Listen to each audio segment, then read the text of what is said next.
Alright, pag-usapan natin bakit daw more feminine yung mga trans woman kesa sa mga totoong babae. Boom! In your face! This is Pinoy Extreme. Sabi niya dito, femininity wasn't handed to us. We had to study it, fight for it, and choose it every day. What the hell do you mean fight for it? The battle or the war has already been won for you. Sobrang laya nyo na nga eh. Diba? Sobrang accepted na kayo kung ikukumpara nyo noong panahon nila Ricky Reyes at Rene Salud. Literal, sinasako, binubugbog, so on and so freaking forth. Now what battle? What battle are you trying to insinuate here? Yung mga gumawa ng laban sa inyo, sila na ngayon yung tinitiran yung homophobic dahil dahil hindi sila agree lahat sa demands ninyo, sa mga bagong demands ninyo. Ano yung pag kapwa nyo LGBT, hindi pabor sa gusto nyo, tatawagin nyo homophobic? Anong yan? Trans women often observe femininity consciously. How women move, speak, protect themselves, express softness, set boundaries. The funny thing is, woman does not need to pretend that they are soft. Because, well, regular, normal na tao, babae man yan o lalaki, we should accept that we have anima and animus. That's the masculinity and femininity sa bawat isa sa atin. Nagkataon lang na yung babae, mas nananaig yung femininity kesa sa mga lalaki. Now, lo and behold, come you guys. You are now trying to teach women about a character of their sex that is natural for them. The hell? Tsaka anong pinagsasabi niyong boundaries? Kayo na nga yung nananapak sa boundaries ng mga straight na tao by forcing yourself to be in a place that and competition that you are not supposed to be in. Like for example, women's division. CR ng babae, dressing room. 'Di ba? You're not supposed to be there. Inuuto niyo yung mga tao by being a victim pag hindi nila binigay yung gusto nyo.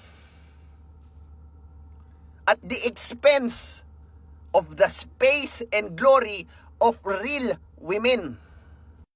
While some are allowed to take femininity for granted, we had to earn the right to embody it.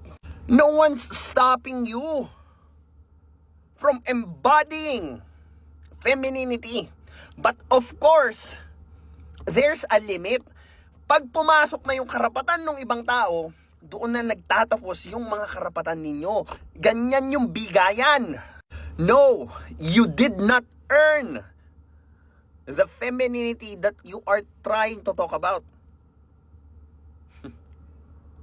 Tapos na yung labahan. Wala na nga kayong ginawa kundi magpa-entitle sa additional na rights ko, no, that only benefits your group. Huwag kayong magpa-special masyado. Kasi yung naambag nyo, compared dun sa mga OG LGBT na tinanggap yung bugbog, sipa, tadyak, habang ini-improve nila yung mga sarili nila at in turn, na-improve din nila yung ibang buhay ng mga nasa community nyo. Sabi dito, ours isn't about biology, it's about practice, awareness, and survival. Wow! Pag hindi ba kayo nakapag-CR sa CR ng babae, kamamatay nyo? Oh, sige nga. Masyado nyong niro-romanticize yung struggle na hindi naman kayo yung tumapos at nagbigay sa grupo nyo.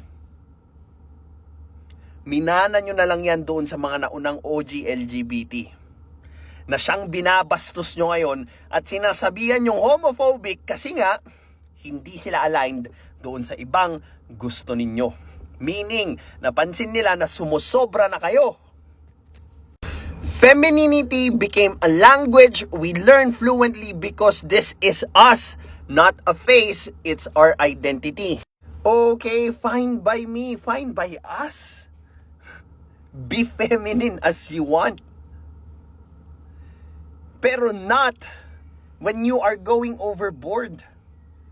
Diba? Maglambot-lambutan kayo everywhere, mag-cross-dress kayo everywhere, so on and so forth. But it has limits. Marami kasi sa inyo ngayon hindi na alam yung salitang limitasyon. Na every time na may magbabawal sa kanila na I'm just expressing myself as a trans woman. Marami sa kanila, they forget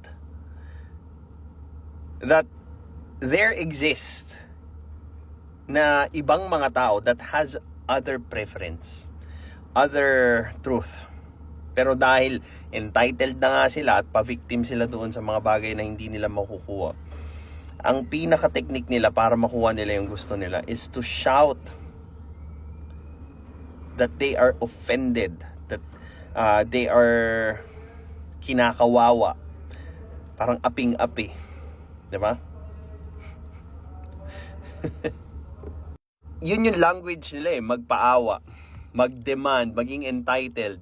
Unlike yung mga OG LGBT, we garner, we worked for the respect of everyone in the community, hindi lang ng nasa loob ng community nila, pati ng mga straight, ng mga babae, ng mga businessman, so on and so forth. Because they can create value. Hindi lang sila bakla. This isn't about being better than cis women, it's about how denial creates devotion. You're not being denied of everything. You are being fed truth. Ngayon, kung ayaw nyo sa totoo, at ayaw nyo na pagbigyan yung katotohanan na meron yung ibang tao, malamang hindi kayo mag-fit sa society kasi sarili nyo lang, mga sarili nyo lang yung iniintindi nyo. Kung ano yung gusto nyo, yun na yun. Pag di nyo nakuha, magpapaawa kayo, tawagin nyo homophobic, so on and so forth until you get what you want. In short, nagtantrums lang kayo kaya nyo nakuha yung mga gusto nyo. When something is taken from you, you don't perform it casually, you honor it. Ang pinagsasabi nitong honor. Femininity is not about chromosomes. I agree at some point. But it doesn't mean that you should be on par with the women that you are trying to ditch sa ganitong klaseng propaganda nyo. Hindi naman porket mataas yung anima or animus, yun na yung basihan nyo ng pagka-tao or yung kasarian nyo. Dahil tulad nga nung sinabi nyo, diba? Hindi naman nasusukat sa chromosomes yung pagiging feminine or masculine. Diba?